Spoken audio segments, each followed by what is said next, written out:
Welcome to Rosie the Reviewer. We're your hosts. I'm Sam, And I'm Marcia. and we like World War II media, and we want to talk about it.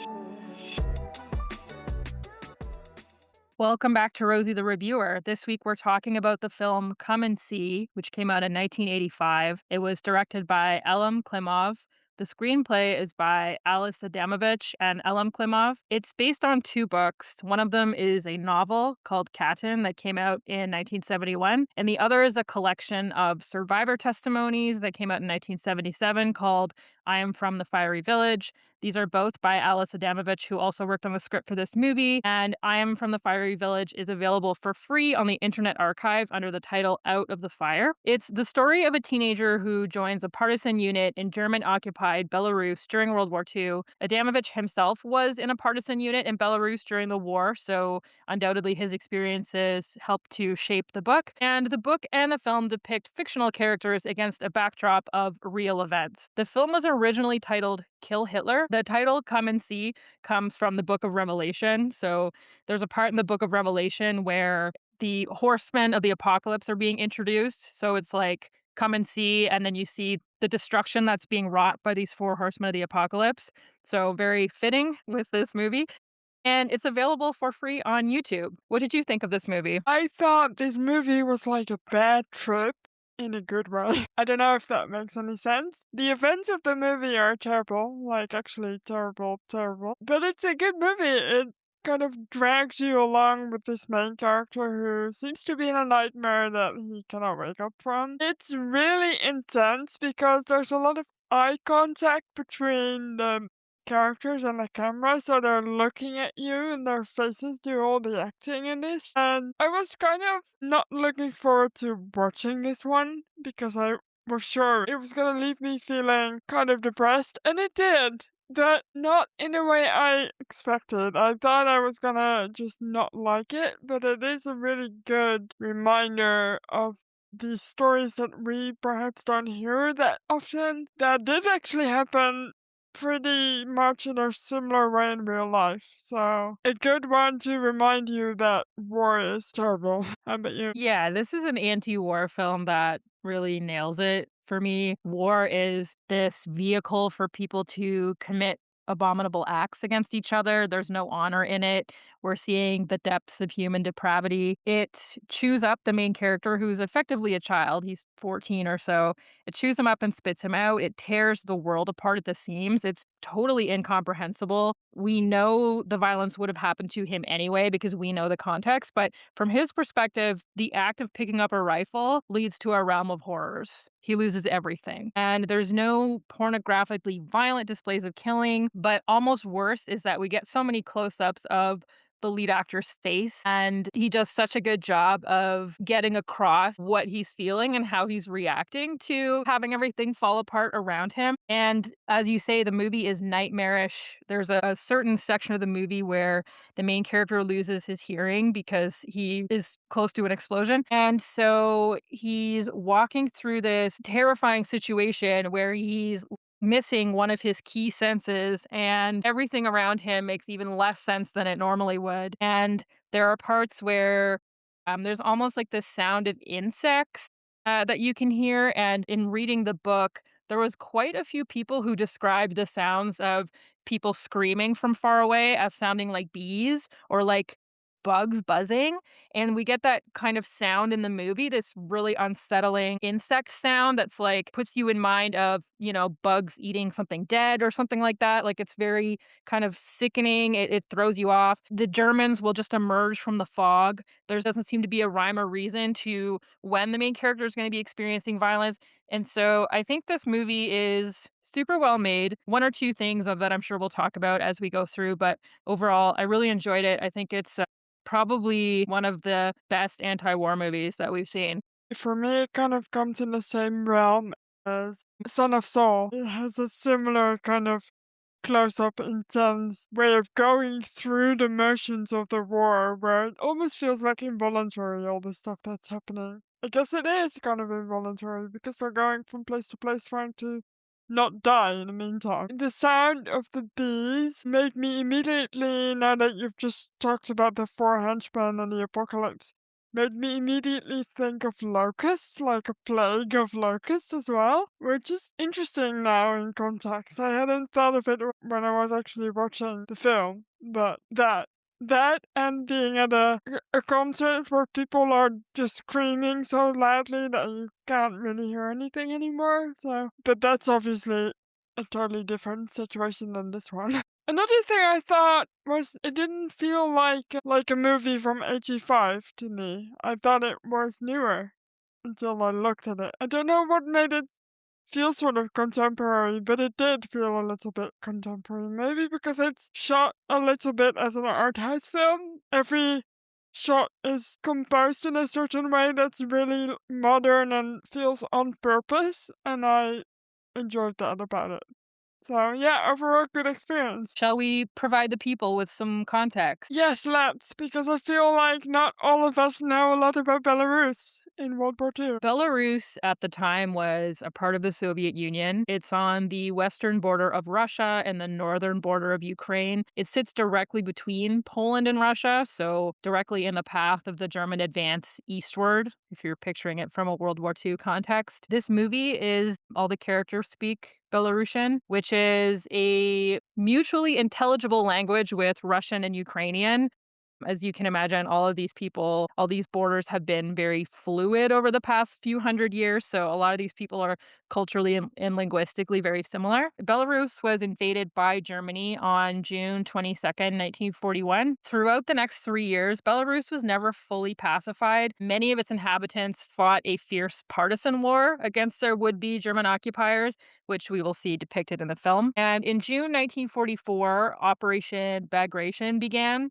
It was 2 weeks after Operation Overlord, so right after the Allies have invaded the continent, and the Soviet Union defeated the German army, and they eventually liberated the capital city of Minsk on July 3rd, 1944. Operation Bagration left the Germans with around 450,000 casualties and another 300,000 troops isolated. So this is sort of the beginning of the end for the German forces in World War II. Yeah, it's the first time that they're fighting effectively on two fronts. So they're being obviously Normandy has been gone, and they're also fighting the Soviets on the other side. So they're spread a little thin. Thank God. I mean, finally. Yeah, definitely. Are you ready to get into the movie? Let's do it. Let's get into the movie.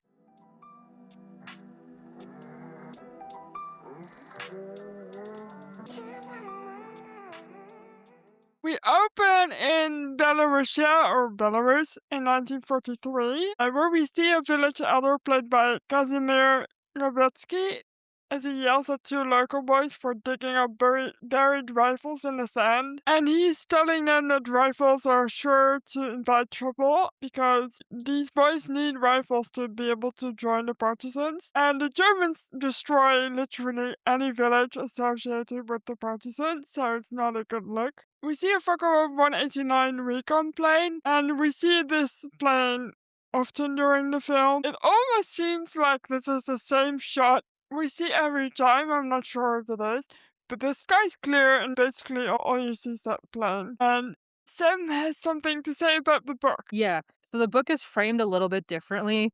In the book, we're introduced to the main character, Flyora, as an older man, and him and his wife, Glasha, who we will also meet in the film, as well as Kasach, who we will also meet in the film, and some other people are going back to visit the village of Katyn and a lot of these villages that were destroyed. And he's bringing his son with him, and it's kind of like the old generation teaching the new generation what happened during the war type thing. And it's interesting because the older version of Flyora is blind, and we really don't get a great sense of what the people around him are thinking, how his wife, for example, feels about returning to these places, how, Kasach experienced life after the war, how he feels about any of this.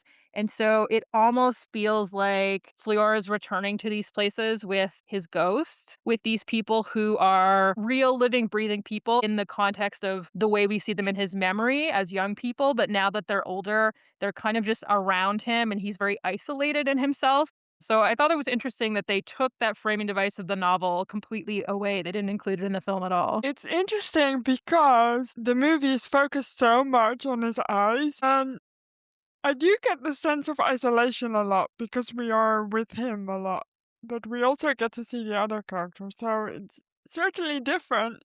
And we don't get to see him grow up at all in the movie, so we don't know what happens to him after. Yeah, and I don't object to it necessarily because I find and I don't know if this is a translation problem because the original book is written in Belarusian. I don't know if this is a translation issue or if it was intentional on the part of the author, but there's parts of the book that are kind of confusing because there are no chapter breaks. And so older Flyora will be explaining something that happened during the war. And then in the next paragraph, he's talking about a discussion that in the present day he's had with one of his younger students about current events. And he's talking about like Vietnam and all kinds of stuff that happened way after World War II.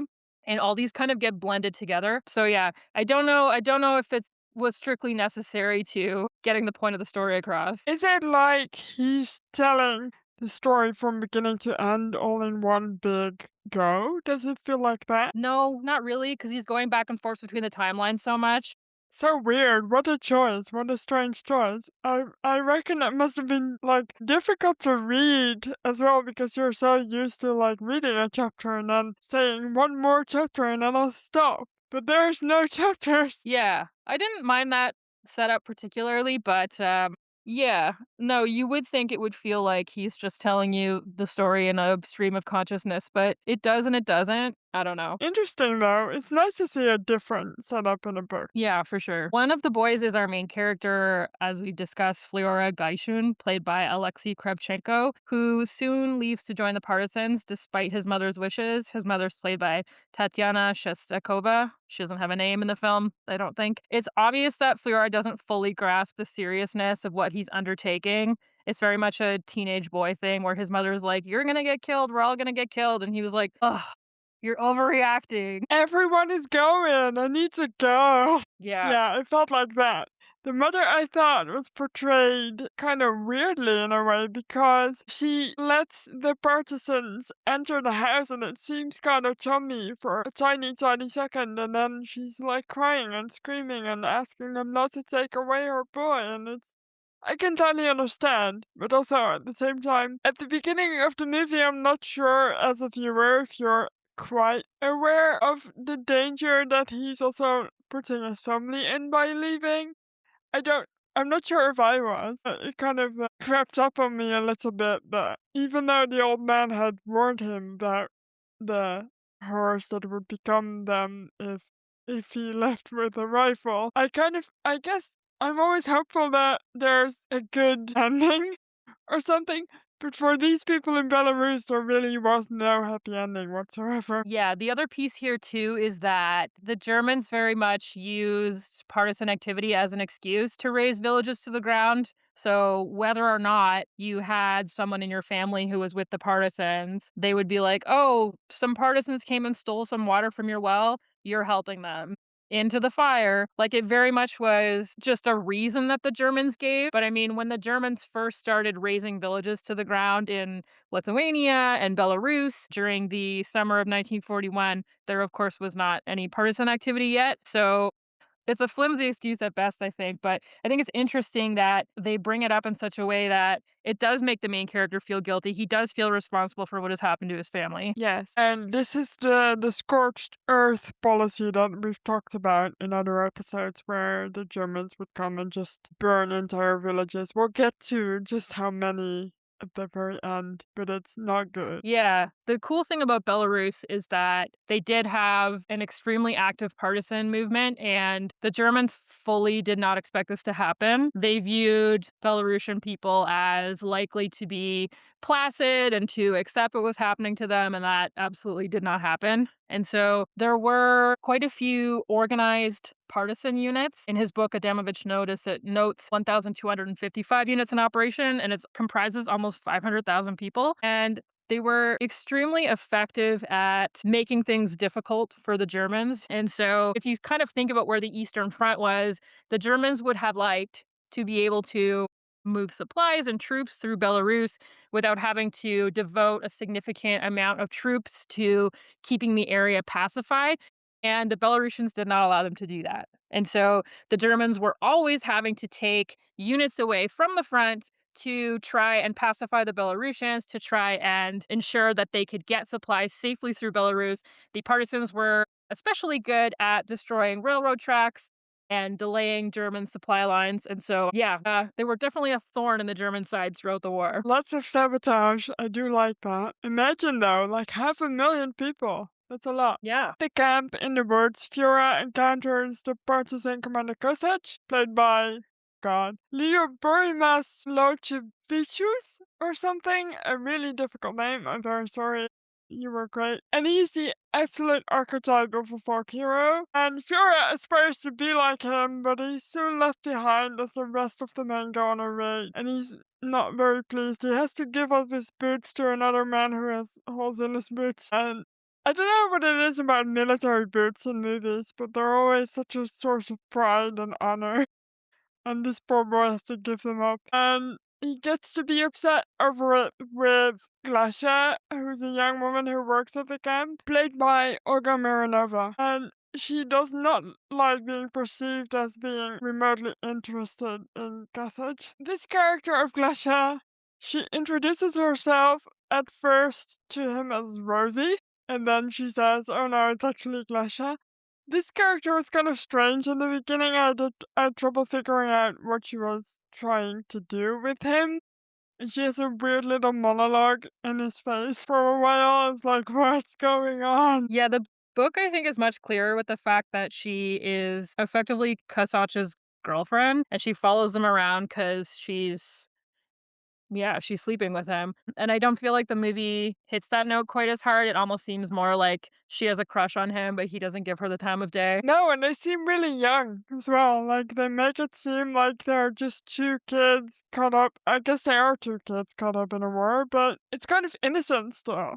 And she's all dressed up in like a fancy dress, and he thinks it's to impress Kasach, I think. And she's like, no, it's not. I'm just wearing this dress. Leave me alone. Yeah, and there were women involved in the partisan movement too, which we should definitely mention. So it's nice to see at least one of them in this movie. But yeah, they are. I mean, they are really young. Adamovich, the author, was 15, I think, when he joined the partisans during World War II. So this is definitely based pretty heavily on his experiences. Mhm. I can't even imagine just living through that, to be honest. Yeah, and this is really in an era where the Germans are going from village to village, massacring people, razing villages to the ground, setting everything ablaze. And the partisans are doing their best to prevent that from happening, but also to sabotage the Germans wherever they can. So these are people who are living in the woods because it's not safe for them to live in any of the villages. It's not safe for them to even visit the homes of their families because if anyone tells the Germans that a partisan has been there, then their families are going to be killed. So yeah, you're living in the in the Belarusian forests throughout rain, snow, sleet, or hail for a period of a couple years. I mean, it's a tough life. Another thing that I quite liked about this movie was how heavily isolated it felt. We don't see a lot of people as soon as they kind of leave the partisans. They're by themselves a lot. The surroundings are trees and sometimes fields, and there's not a lot to see or shelter or do. And I'm like, oh God, imagine being 15 and just, where the heck are you even going? But yeah. The woods are suddenly attacked from the air by German dive bombers, forcing Flyora and Glasha to flee and hide together. Flyora is temporarily deafened by an explosion. He urges Glasha to come to his village with him, where he is sure they will be safe because he has lived in that village all his life, and his family home has always seemed safe to him. He has two twin brothers or sisters, right? I don't know if Sisters, they're I think. sisters, yeah. Also, the explosions in the trees are quite cool in this movie. Not unlike in Band of Brothers, there's just a bunch of exploding trees. And it's all very terrifying and good movie making, I think. It really puts you right in the middle of it. Yeah, and it's kind of amazing to think of the fact that the Germans, because there's no real central gathering place, the partisans are not a regular army. And so the Germans are having to bomb the forest and hope that they hit some people. I thought it was interesting when I was reading the eyewitness accounts in Adamovich's collection of accounts there. A lot of people were talking about how the Germans were afraid to go into the woods at night They were afraid to go into the woods in a small group. They knew that the woods were the landscape of the partisans. And so it's just such an interesting, like, for this German army that perceives itself to be the strongest, mightiest army in the world, having Mhm. to, take on these guerrillas who live in the woods and being frightened of them. Are you afraid, Germans? Yeah, I know what you mean. They arrive back at his village, at his house, and they go into the house, and it's empty, and there's flies everywhere, and there's still food on the table, which they eat, and then Glasha throws up, and you as a viewer get the immediate sense that not all is as it seems. He's like, well, they will have gone out somewhere and we'll find them. But they are no longer alive. And as they walk away from the house, Glasha turns around and sees all the bodies of everybody in the village behind the house, just all massacred. But Fiora isn't actually seeing any of this. He's convinced that they are hiding somewhere in the middle of the bog on an island, and he drags Glasha into the bog with him and nearly drowns her accidentally. And sure enough, there are people on the island, a lot of refugees, but not any of Fiora's family. And at that point, the village elder who's dying puts the blame at Fiora's feet for joining the partisans. He's like, "You brought this upon us, this is all your fault." And he does perceive it to be this way himself. So it's a tough scene. Yeah, I distinctly remember the lead actor's face, and he's just surrounded by all of these people who are crying and shouting, and he's just incredulous and horrified that he might have caused this to happen to his family, and just some great filmmaking and some great acting. Yes, I agree. This boy's face, guys, you have to go and watch it. It's just he's really striking in a completely ordinary way, and it's so good because his acting takes it to a whole different level. It's really, really good. And this was the actor's first role as well, and he was, I think, 15 when they made this, so it's very impressive. Was he really only 15? That's the thing, I can't tell looking at this movie. I can't tell how old anyone is in this. I feel like it's also such a cultural divide, like the people are all dressed up in old-timey villager clothes. I realize I'm so used to living in a Western society where people all dress alike and they're all modern and stuff, and I'm like, I have no idea what these people's lives would have looked like in Belarus. Yeah, I mean, I think they were really hard, for sure. Yeah. Yeah, and I think that after the war, in a lot of the eyewitness accounts that I was reading in that book, a lot of the people ended up working on state farms Mhm. because obviously Belarus was part of the Soviet Union and a lot of things were communal. And I genuinely think that it almost had to be that way because so many of these people lost their whole family or Mhm. most of their village or whatever. And it just would not have been humanly possible to maintain their own rye fields and keep up with all their own livestock and everything when just everyone who used to help you with that is gone. Were the Soviets any better to the people of Belarus than, say, the Polish? I'm guessing they would have been, but I don't actually know. Yeah, I think it's a different situation because Polish people were in charge of the area that's today known as Belarus. There was like an aristocratic landowning class, which is that's what the Polish were, and the Belarusians were effectively serfs who worked the Yeah. land. And then after the war, it was more like collectivization. People worked on these group farms or they worked in these factories or they had more of an opportunity to, I guess, change their station in life a little bit. Which is a wild thing to think about because they would be changing it from having absolutely nothing to having the bare minimum, probably.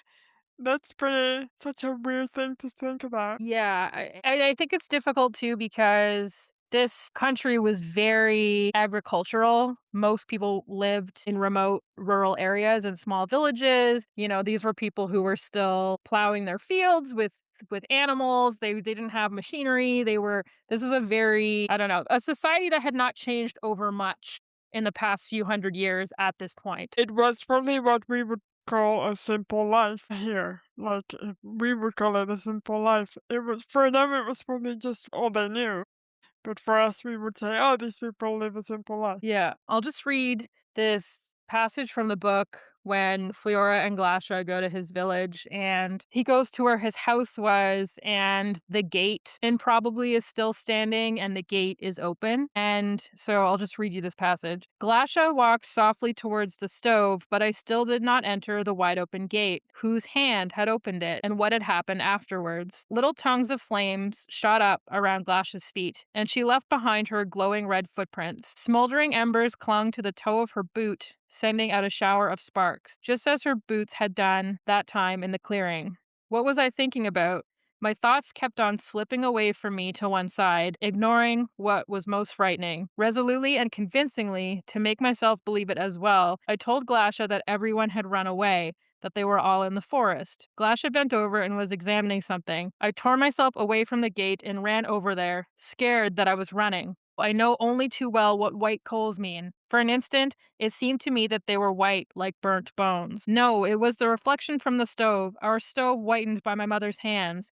And the smell was that of charred potatoes and apples, only of potatoes and apples. They have fled into the forest. Tomorrow I would find them. I would see them the next day. My God, yeah, no, I can actually imagine what that must have been like a little bit from their writing. It's good writing. You can totally understand a child not wanting to look at the things that will tell him that his parents are dead and his family is gone, even though he knows, but his brain is trying to mask it from him, and they did a good job of translating that into the movie, I think. Yeah. Yeah, just so difficult to take in that everything that you knew is gone. Yeah, yeah. I am glad that they don't show you specifically his family in the pile of corpses that we see. I'm really glad that there's no emphasis on that. It's horrible enough to just see it as a collective, and I think if they had chosen to like show his mother, I guess, and his sisters, it would have been too much to bear. Yeah, and I don't think you need to see it to have the horror of it sink in. No, I guess we as an audience know immediately when there's flies all around the house. You just know that okay, they are gone and they've not left voluntarily. It's just some horrifying shit has gone down in this house. That's the thing, the silence and emptiness of the village is scary enough in its own right. Yeah. Rubes, played by Vladas Bogdanas, he is one of the partisans on the island, agrees to take Fiora with him and two other men on a mission to find some food. He's kind of a tough looking guy who knows what he's doing. And they drag along a creepy dummy of a Nazi that they've put together from like a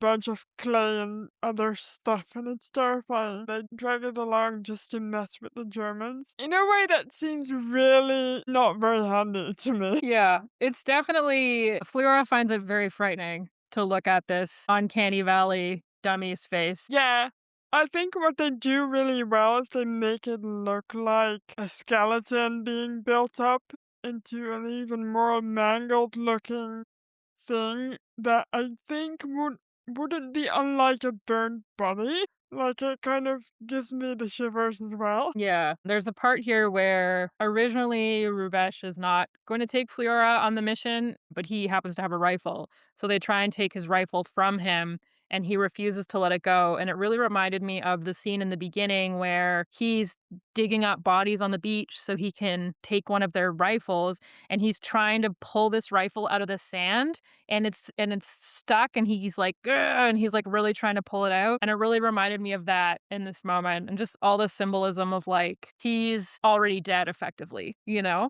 And Yeah. yeah, I can't say enough how good the filmmaking is in this movie. And this part too is where you get these really loud insect noises and it's very unsettling. Yeah. Yeah. I agree. And in the way the movie's made, it's not unlike The Pianist, which is obviously much more modern, but it's got a similar sense of being on this current that you can't get off of for this main character. He's also just being dragged from place to place in a way that's not really up to him. And I think it's really compelling to tell a story in that way. The warehouse where the food is ends up being guarded, and the Germans are not willing to give up their food, so our guys have to retreat. And as they're retreating, the two other members of their raiding party are killed. Rubesh and Fliora steal a cow from a collaborator farmer, but the Germans can see the white shape of the cow in the dark, and they fire at them with a machine gun. Rubesh ends up being killed along with the cow. I was more sad about the poor cow than I was about Rubesh. I'm sorry, it was just so sad. I was like, God, no, not the cow. Yeah, in the book, it's just Fliora feels absolutely terrible because he's trying to catch this cow in the woods, but he can't catch the cow, and then the cow ends up getting shot. And then he tries to retreat to the safety of the island, and he's almost there. And then he realizes, I can't go back empty handed. I didn't go and get the food I was supposed to get. And, never mind the fact that everyone else in his little raiding party has been killed, and he's like a 15-year-old boy and he has no idea what to do. But he turns around and he's like, well, I guess I better go back and try and get some food for everybody. And it's just brutal. He said no luck either, has he? It's like disappointment after disappointment. And I say disappointment when I obviously mean devastation after devastation. Yeah. Jura attempts to steal a horse from a second farmer that he runs into, but then the Germans start arriving. So he must hide his partisan jacket and his rifle and pretend to be a villager in Purakoti village is where they are at this point, and this is also, I think, where some of the eyewitness accounts are from. And I will warn you, going forward, it's not a good time. Yeah. So the Germans got really good at surrounding a village so that by the time you realized that they were there, there was no way out. And then they would go around to all of the houses and they would tell people, you have to come into town. We're having a meeting and you have to bring your kids and bring your paperwork, your passport, everything like that. And then people would go into the center of town. And of course, it was not a meeting. It was a ruse to round people up with minimum panic so that the Germans could exterminate them all. And that's what we're going to see very shortly in this film. They make real good use of fog in this scene to show you the Germans kind of surrounding the village, and you have no idea where the frick they are because it's so misty and foggy. And it's terrifying, and you just already know that something similar that has happened to Fiora's village is going to happen to this village. It's bad. Yeah. Yes. So Fliora drifts along with the villagers as they're herded toward a wooden church. Despite his attempts to warn them of what will happen, he ends up barricaded in the church with them. The soldiers tell the trapped villagers that there is only one escape. They can leave the church if they leave the children behind. Most people don't want to do that. Fliora takes the opportunity to jump out the window. Soon the church is in flames and Fliora is left behind as the Germans leave town. And this was a pretty common thing for the Germans to do. They would put everybody in a building. This whole thing where, you can leave if you leave the kids behind, that came from eyewitness accounts. That did happen. And it was this whole thing where the Germans were really focused on removing the possibility of the non-Germanic peoples of Belarus having a future. So there's a part in the movie where these Germans jokingly leave this old woman alive and they make some crack about the Soviet Union can use her to repopulate or something like that. And this was also a thing that happened according to eyewitness accounts. They would sometimes leave old people alive because they thought it was just such a great joke that, these old people would soon die and there wouldn't be any children left to carry on this culture. Yeah, this scene in which the Germans burn all these people and are so freaking blasé about it is so scary. They're like, it's happening as though it's the most common thing in the world. They don't even blink twice. They just do it and then go on with their business as the people burn and scream. It's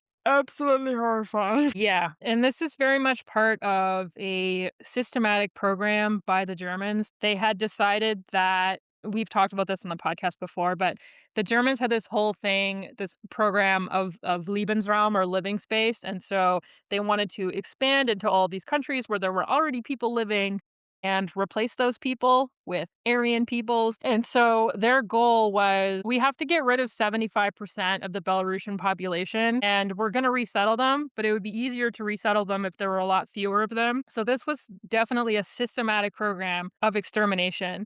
And Belarus was one of the places where this policy was carried out to complete fruition. The Germans exterminated and destroyed entire villages, and this would have been the ultimate result if they had been allowed to take over more countries, if they'd been allowed to consolidate their power. And I have a quote from Himmler here where he said, "Our task is not to Germanize the East in the old sense, that is, to inculcate the German language and German laws, but to see to it that only people with true German blood live in the East." So they really were not, in interior Nazi circles, they were really making no secret of the fact that we're trying to kill as many people as possible because, quite simply, we want this land. And the fact that there's people already living on it is annoying to us. They were particularly successful, I want to say, in Belarus, the Germans, because around a quarter to a third of all Belarusians were massacred during the war.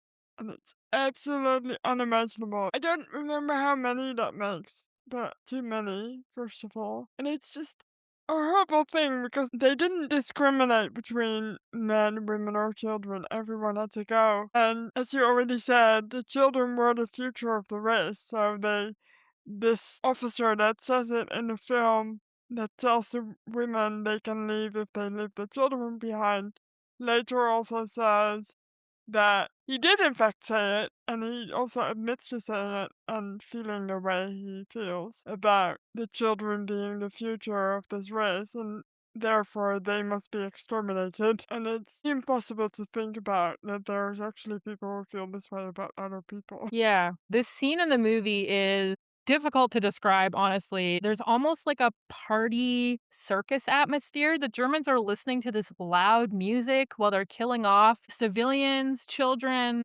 It's especially nightmarish. I mean, I think they did a very effective job of depicting just how ghastly that was without even showing inordinate amounts of bloodshed, without showing us, close ups of people dying. You really get a sense for how awful and horrific this was without having to go there, without having to make it, hyper violent. And I think, like, really hats off to the director on that one. I think it's actually more effective this way by not showing it.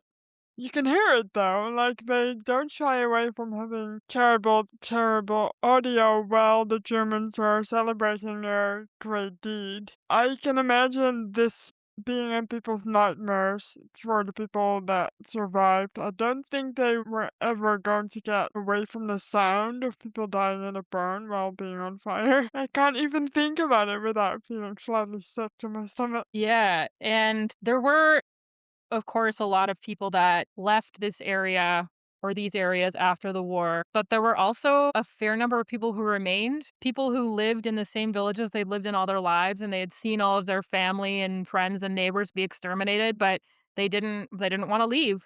That was their home and they stayed there. Yeah, I reckon not all of them had the means to even leave because they had nothing, right? The stuff they did have was taken away from them in huge amounts. And like we said, it's a fairly simple life, so you don't have any extra money laying around to move yourself, even if you wanted to.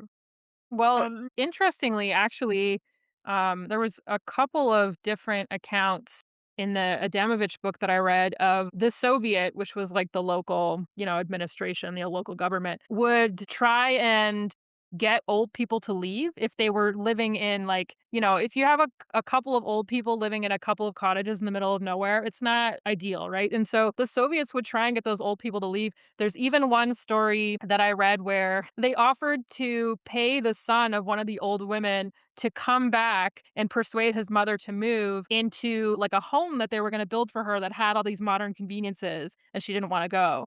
And there was quite a few people after the war who ended up in housing that was built for them by the collective. And so there were a lot of elements of communist society that people, did actually find helpful after the war that did help people to rebuild their lives. wild. I don't know how, as a people, you come back from what happened to the Belarusians. It's just so. I don't want to know how much trauma there still is today just from having lived through that as a people. Yeah, I was looking at There are memorials, of course, across Belarus to these vanished villages. You can look at them, and a lot of them will have the names of the victims carved on them. And you'll see 20 of the same last name. And you're like, oh, that's a whole bloodline. Like, that is a whole Gone. group of Yeah. people that are gone. Yeah. Insane. You have something to read, I see? Yeah, I'm going to read from I'm from the Fiery Village. This is the book where Adamovich undertook this project, which I'm so grateful that he did. It's such an odd thing because, he traveled around Belarus with his co writers for a number of years. I'm not sure exactly how long it took them, but it was definitely like a 3 or 4 year project. And he went into remote areas and he would ask people about their memories of what had happened. And then if they mentioned someone else, he would say, where does that person live now? And they would tell him, and then he would go and speak with that person. And so in that way, he got a lot of almost like corroborating evidence. And he would also pull German reports because the Germans were very, bureaucratic. They would report when they exterminated a village, we killed this many people, this is how many cartridges we used up, et cetera, et cetera. And so he was able to pull all this evidence and kind of put it together. And if he had not gone around and done that, if he had not gone around in the early 70s and spoken to a lot of these people who at the time were aging, of course, then we just simply wouldn't have any of these recollections today. And the fact that this has been translated into English is another extraordinary thing. Like, how is it that this came into my hands? The words of a woman who lived in Belarus in 1943, and I'm able to read about her experiences. Like, it's just incredible. And so I totally recommend going on the Internet Archive and checking this out. But I pulled a little passage here, and Adamovich says, you sense that some of them have told their tale many times to their neighbors, perhaps to their children, told their new children about their brothers and sisters who were killed. But now some strangers have come from far away with various equipment and asked them to relate everything in as much detail as possible. And their neighbors are also there, listening to what they've heard many times already, or even seen with their own eyes, filling in certain details or reminding the tellers of others. And it happens then that another section of memory comes into play, the memory of those sleepless nights when the narrator saw and remembered it all over and over again, down to the last detail. How her neighbor, seeing that the Germans had surrounded the village and hearing the cry,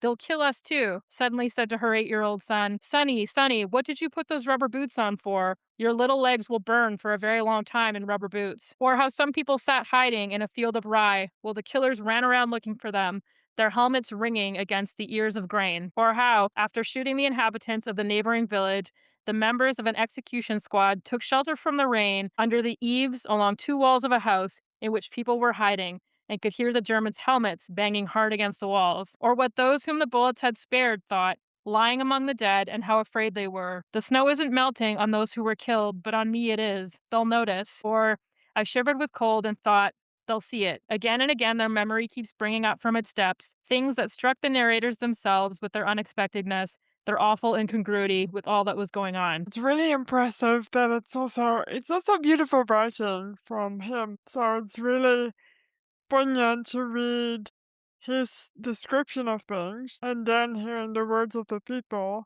obviously translated, but it's really effective. I will put a link to the book on the Internet Archive on the website. Fiora soon stumbles across where the partisans, including Kasach, have ambushed the very Germans he just witnessed commit a mass murder.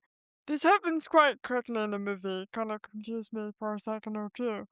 But the police members of the murder crew, who are local collaborators, try to claim it was all the fault of the German members. So they're like, I was only a bystander, I didn't do anything. And one of the Nazis, an unnamed Obersturmführer, played by Yuri Lemist, openly admits that he gave the orders and says that he doesn't believe their country deserves to have a future. This is the same guy who told the women that if they left their children behind, they were free to go. The eyewitness accounts I read are run through with mentions of these police, and a lot of them were Belarusian or Ukrainian or Russian. So these were people who were, if not local, then at least, from the general area. And they would lead the Germans into a town. And if they had family members there, they would try and, obviously save their own family members from being killed, type of thing. Mm. But there was also situations where it really was for the Germans a marriage of convenience. Like the second that they were finished making use of these people. Sometimes they would just simply kill them. It's interesting to think about the fact that, on the one hand, you know what Nazis are like, but on the other hand, you're like, what motivates a person to turn on their neighbors and to work with the Mm. Germans to exterminate their fellow countrymen? Yeah, survival of your family. It doesn't make it right. The thing is that I can sort of understand. I mean, I hope if the occasion ever came that I would not be the one to do it to save my own skin. But at the same time, survival is a thing that motivates people in weird ways. So it makes it all the more scary to me that it could literally be anyone that you know that is could be a nice person, but still decide to, turn you into the Germans. Good luck with that. Yeah, and I also think that for a lot of these guys, it was politically motivated. Like, there was a not insignificant number of these guys who wanted to stamp out Bolshevism. You know, they were anti communist. And so they were like, well, if we fight on the side of the Germans, at least after the war, we don't have to be a part of the Soviet Union, you know? You're totally right. I think stuff like that still happens today a lot, where people don't necessarily agree with all the policies and thoughts and stuff, but they agree with enough that it makes them choose that side, even though they do horrible things and are horrible to other human beings. But they agree with a portion of it that's big enough for them to motivate them to go and support them. So we'll see it again and again, even in the current day, I think. Yeah. Kasach orders the Polizei to kill their German compatriots. He's basically like, these guys gave the orders. You have nothing to do with them. Well, then you can murder them. Hands them a canister of gasoline so he can set them on fire. The character Gaisel, played by Evgeny Tilichev, he's the collaborator who's been translating all this time and saying, like, yeah, it wasn't me. They made us do it, kind of thing. He readily agrees to dump petrol on the Germans, but the angry villagers shoot all of the Nazis before he can set the blaze. I got a weird kick out of the fact that the Nazis, for once, did seem kind of afraid, except for the one dick who was like, yeah, no, I did say that to the women that they can leave their children behind. He didn't seem too afraid, but everyone else seemed kind of like, oh shit, we've done an oopsie, we have to get out of here now. Yeah, I think the way that you see all of their bodies slumped over, all of the life and agency and ability to commit atrocities is gone, and they're just dead, lifeless, harmless bodies. It almost reminded me of when you saw the dead villagers earlier in the movie. It's just, corpses on corpses on corpses. The fact that these villagers kill these Nazis doesn't make our main character any less traumatized. It just ends up subjecting him to more violence. I was going to say the exact same thing about those bodies. That's funny. And not unlike the gun being taken from Flyora, there are some mirrored images from different sides the entire time in the movie. I wonder if there's more that we just haven't noticed yet, but it's very effective to kind of push the message home of the film. It's very good. The Nazis, too, like, these bodies are the first ones that we really see close up. And we really see the violence that has been done to them. Whereas the director gives us some distance and maybe accords some respect to the dead villagers, that we aren't being subjected to their ravaged bodies close up, you know? Indeed. Although, and we're about to get to it, but we do get some images of actual villagers that are mutilated and burned and dead in a minute that aren't actually movie people but actual people. Fiora spots a painting of Hitler in a puddle. They're kind of moving away at this point, the partisans are moving on, but he's seized by anger and grief and shoots at the painting of Hitler that's weirdly half submerged in water, and it looks like he's being decapitated in some way, which I thought was an interesting picture to look at. But as he shoots at it, we see footage of the rise of Hitler and the Nazis playing in reverse. He goes all the way back to Hitler as a baby, at which point Fioran is no longer able to keep shooting the painting, and that's when he heads off after the remainder of the partisans back into the woods, and we follow them for a good maybe 2 minutes as they just walk around in the woods. Yeah, there's really something about that whole segment where we're seeing the rise of the Nazis in reverse, where buildings are going from being destroyed to being whole again, and people are going from being killed to being alive again. And yeah, I guess just kind of poignant that no matter what he does, there will be no turning back the clock, and as much as it's necessary to use violence to prevent this from happening any further, all of the violence in the world is not going to, bring his family back and bring back the peacefulness of his village. No, and it's also maybe a reminder of the fact that Hitler too was once a young boy and just a baby and innocent, maybe at some point.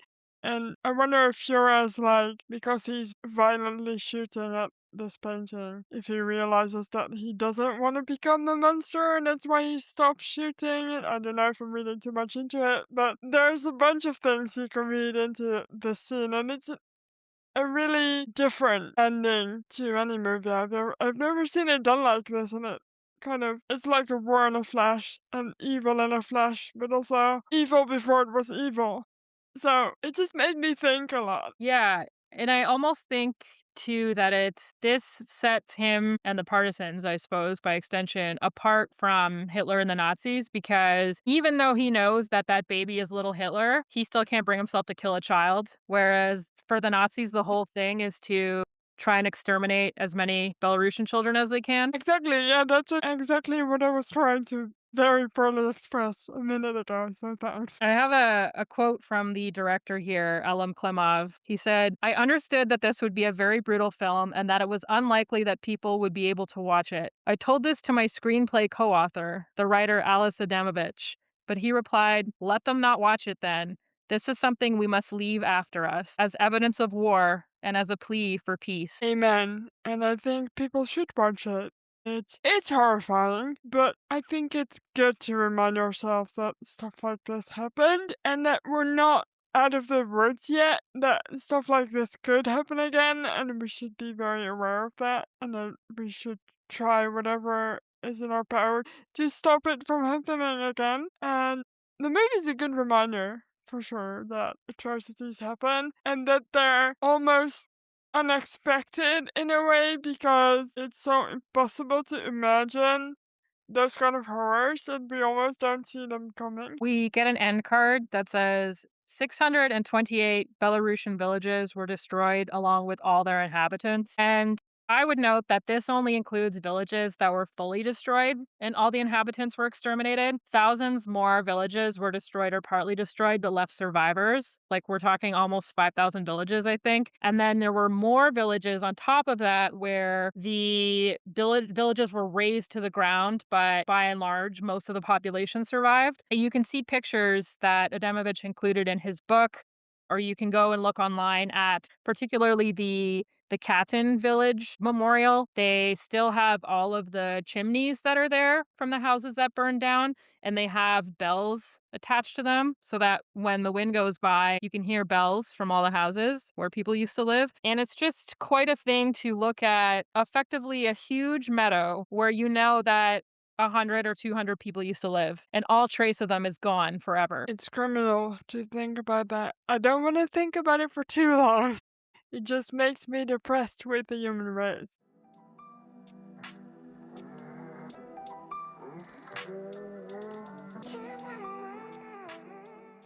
We have some additional notes. We should talk about the village of Katyn. This is the name of Adamovich's book that Come and See is based on. And Katyn is the name of one of these villages that was razed to the ground and all the inhabitants were killed.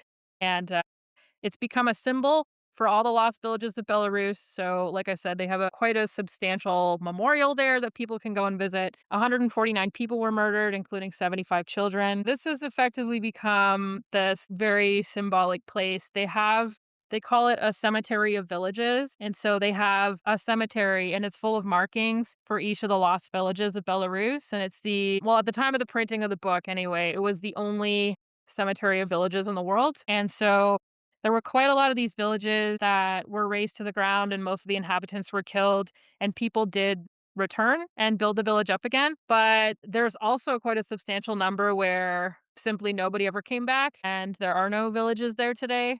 And they're just an empty spot where there used to be a map dot. And Katyn in particular, it's interesting that it was chosen as this symbolic village because Adamovich completed his work in the post-war Soviet Union, so there's politics involved here, obviously. And in the post-war period, there was a real effort by the government to play up the role of the Belarusian partisans during World War II. They called Belarus, the nation of partisans, and these were people who very proudly fought for their country, etc. And this is true, but the efforts of these partisans were used for propaganda purposes quite a lot. Mhm. And in this case, we have the village of Katyn in Belarus, which is this huge, symbolic village. However, Soviet forces executed 22,000 Polish military, police officers, and intelligentsia in the spring of 1940 in what is known as the Katyn massacre. And this was considered a war crime, but the Soviet government denied all wrongdoing until 1990, and they blamed the Nazis for the murders. So there's some Huh. discussion about whether or not the Soviets chose the village of Katyn in Belarus as the symbol of all the burned villages to try and muddy the waters about their own atrocities in this other Katyn massacre. I mean, I wouldn't put it past them to have that in their head. Like, Jesus Christ, leave the Polish people alone. So yeah, there's a lot of mass murdering going on during World War II. The Polish Home Army was also pretty much a partisan army, so they weren't all that different. And the Polish people were suppressed for years and years and years, even after the war, by the Soviets. It almost feels super hypocritical to choose the village of Katyn. Yeah, and what I always think is, one of those little ironic notes of history is that the people who discovered the Katyn massacre, where the Soviets murdered all of these Polish people, Mm. the Nazis found the burial place where all these Polish people had been killed in 1943, and they were like, "Looks like someone did some mass murder. Shock, horror." And the Soviets, of course, were like, "We didn't do that. You guys did that, and you're trying to put that on us." But we know now, of course, that yes, it was the Soviets that did it. I think there's a movie called Katyn about the Katyn massacre, which I think we should watch just to come full circle on this whole Katyn business. But Yeah. yes, oh my God, what a terrible, terrible story on all sides. Even closing with this Katyn massacre message. We do not have any good fights for you today, I guess, guys. It's all just horrible. Yeah, it's not great. I guess we have to rate this movie, but before we rate the movie, I would like to remind you that you can share this episode with a friend. Every time you share this episode with a friend, we come across a really good anti-war movie that we weren't expecting. Excellent. That's a really good one. I'd like to come across some more. I would like for not all of them to be this intense, but do share with a friend. You can also, of course, follow us wherever you get your podcast. Before I forget. Let's rate this movie. We're rating it secondhand rifles out of 10. I'll go first. I have some thoughts. I will rate this movie 8.5 secondhand rifles out of 10. It's just a really freaking good movie. The acting is good, the direction is good, the way it's kind of artsy in a really deliberate way that makes it really successful in showing you horror without actually showing you horror is great. And I just think for how much I was not looking forward to watching it, I was really engaged and surprised by it. I didn't look at my phone once, I just was glued to the screen, glued to the main actor's eyes, specifically in this movie. It's really good. I would very much recommend you watch this. How about you? Yeah, I'm gonna rate it. I'll give it an 8.7 secondhand rifles out of 10. It's a great film. I know a lot of people mentioned this to us in passing, and it took us a little while to get around to it. Not unlike the fact that it took the filmmakers almost 10 years to get this movie made, if I recall correctly, for political reasons, as you can imagine, in the late stages of the Soviet Union. But I think it's this really nice intersection of an important story that more people should know about and a well-made film, and I love when that happens, and I do feel like this is one of those movies where they did film it specifically not as a war movie, you know? It's kind of artsy, but it's more a drama that just happens to be set against the background of this war, and it's really phenomenal. It's one of those ones that you think about it afterwards and you're like, "Oh, this part and that kind of thing," and the pieces fall together, and it just leaves you certainly don't feel great at the end, and I think that's kind of the hallmark of all good anti-war movies. You don't wanna come away thinking that war is glorious or anything like that. But it's not one of those watching experiences that leaves you depressed, it just kind of leaves you thoughtful, I think, and yeah, I enjoyed it. Yeah, it was good. Yeah, yeah, agree. Same. Are you reading anything? My god, I'm reading all the things. All the things. I am. I am reading Tales from the Haunted South, Dark Tourism, and Memories of Slavery from the Civil War Era by Tia Miles. And it's a nonfiction book written by a Black woman who became interested in this thing that tends to happen a lot, I think, in America, where a lot of the quote unquote most haunted cities in the US happen to be southern cities. And a lot of the ghost stories that people tell relate to this era of slavery and genocide of indigenous people. There's this whole like trope of the Indian burial ground and all that kind of stuff. And so she became interested in visiting all these places and taking all these ghost tours in Savannah, Georgia and in New Orleans and all these places and kind of digging into it a little bit deeper and trying to analyze why America as a culture is so interested in this kind of stuff. And I'm enjoying it. That sounds really interesting. Anything else? You said you were reading all the things. I'll talk about the other ones next week if I'm still reading them. Okay. I'm also reading a book, surprisingly. I just read a book. It's nothing to do with World War II, but I do want to recommend it.